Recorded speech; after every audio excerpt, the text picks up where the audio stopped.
So welcome back, viewers. Now, Eitan, for the next recipe, what are you going to be showing us? Leg of lamb. Leg of lamb. Now, lamb is a common meat in your diet. Is that correct? Yeah. And of course, is this the sort of dish that you would have when? Basically, it's I use the two vegetables that I like, parsnip and asparagus. I think parsnip is a very underrated vegetable. You can do a lot of nice stuff with it. Mm-hmm. This dish is not something very traditional. I just took some of the ideas and spices and I used them in my way to present this dish.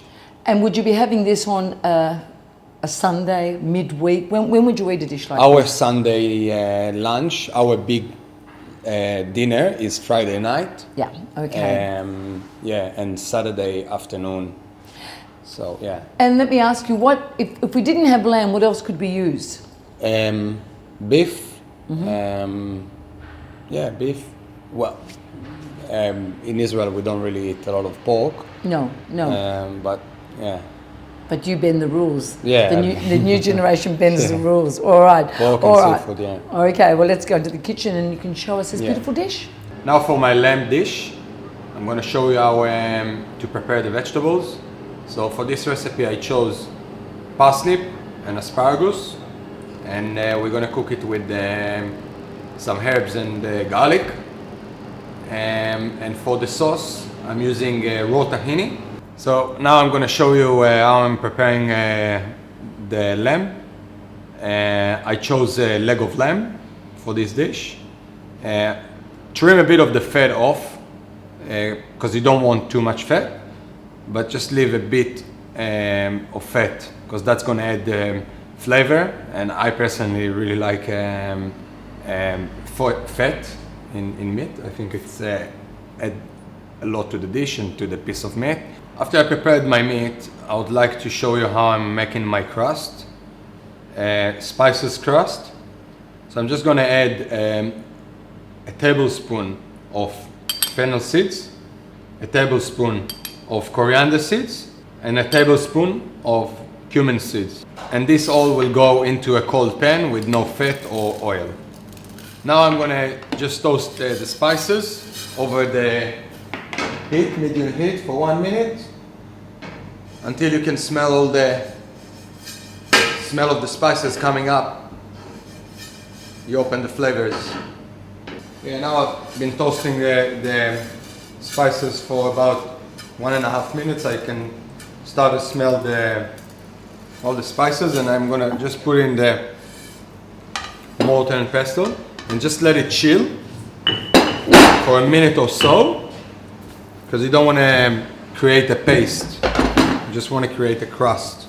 All right, now I'm just going to put my spices crust onto a dish so you can see that it's not too fine, and I'm just going to season my meat with salt and pepper before I grill it. So on all sides, just salt and pepper. And make sure you take the meat out of the fridge about 2 hours before you want to roast it, because what will happen if you put the cold meat on the grill, the inside will be cold and the outside will be cooked. So I just preheat my grill, and just on a medium high heat, I'm just going to put some oil and start stirring from all sides. For me there's no right or wrong. There is the way I like to cook it and the way I like to serve it. Now that it's been sealed, I'm just going to put it in my spices crust and just roll it, just like that. I'm setting up my oven for 150 degrees, so you can return it to the pan or tray that you seal the meat in, because that's where all the juices and the flavors are. Now that when my meat is in the oven, I'm just going to prepare my vegetables. So I chose parsnip, I cut it in half, and then I cut it again. And now what I want to do is just get rid of the middle bit, which is a bit woody and not really nice to eat.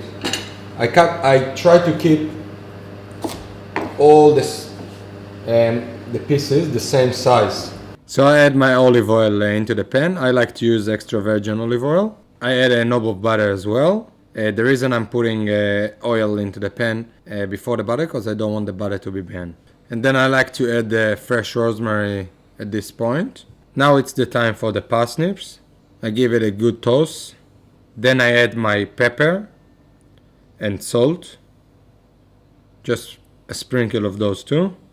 And then I'll add 3 or 4 cloves of garlic. And just give it another toast. And pop it into the oven for 7-8 minutes. I set up the oven for 180 degrees. I'm just going to prepare my asparagus.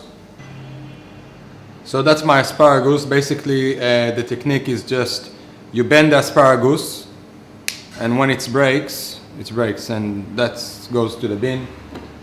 And I'm going to use that. And you can just chop it and add it 30 seconds before you pull out your vegetables. I'm just gonna just cut it like that. Yeah.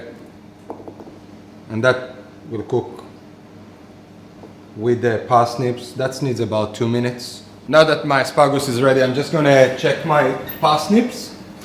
It smells so good. The rosemary, the butter. You can actually see that the butter is already nice and brown. Put my asparagus, sorry. And just give it a toast. And just put it back into the oven for another 2 or 3 minutes.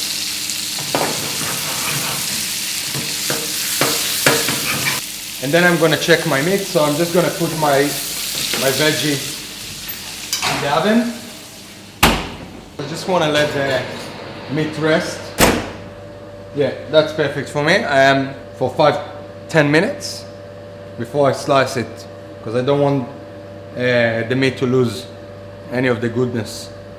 I'm just gonna take the vegetables out of the oven. Now I'm just gonna drizzle some date molasses and raw tahini. If you don't want to serve the whole piece, you can slice it, and just you can have a look that it's nice and pinky. And I'm just going to drizzle the sauce. It smelled fantastic, but you know I'm not going to eat it.